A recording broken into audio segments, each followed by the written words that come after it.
Living in Costa Rica as an expat, here's 3 things you should know. A few years ago, I retired from being an international speaker and trainer to create a conscious community with a group of friends in Costa Rica. Join us on the adventure. So let's talk healthcare. Once you're a resident of Costa Rica, you can apply to be covered under the government system of healthcare here. It's very inexpensive, and they have an excellent healthcare system. One of the things Costa Rica is known for is, in fact, medical tourism. They have some of the most highly trained doctors and healthcare professionals in the world. But if you're living here without residency, and a lot of digital nomads do this, they do allow you to do some level of work on your own business if you're in Costa Rica. And a lot of digital nomads just leave the country every 6 months to renew their tourist visa so that they can work here. In which case you will need private health insurance, and I'll include a link to one of the most common providers in Costa Rica for private healthcare insurance. The private hospitals here are excellent, and they provide some of the best healthcare in the world. The second thing you want to think about is residency. Do you want to work here simply as a digital nomad on a tourist visa? Do you want to actually get a digital nomad visa that allows you to stay here for a year? Or do you want to apply for Costa Rican residency?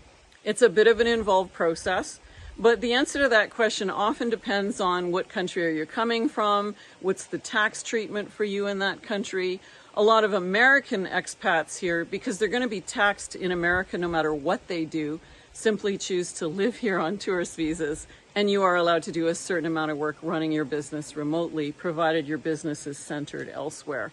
If you do want to apply for residency, I do recommend you hire someone to help you with this, because the process can be kind of involved, and there's a lot of criteria to help you decide which category you should go for. And before we do the final point, if you haven't already, please like and subscribe, and leave a comment to let me know what you'd like more videos on. Thirdly, you really want to embrace the Pura Vida lifestyle. Costa Ricans tend to be a very kind and caring culture. They're also a very non-confrontational culture. So if you are someone who tends to get aggressive or overly assertive when there's breakdown, you're not actually going to get a lot of support here or a lot of help.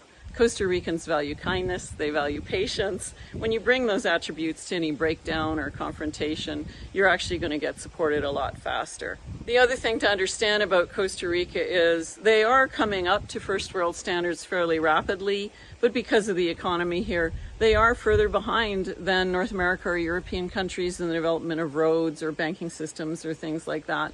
So sometimes things take longer here. It's a good idea to just relax and accept that that may be the case. It's also a great idea to hire a local who speaks excellent English to help you in certain scenarios.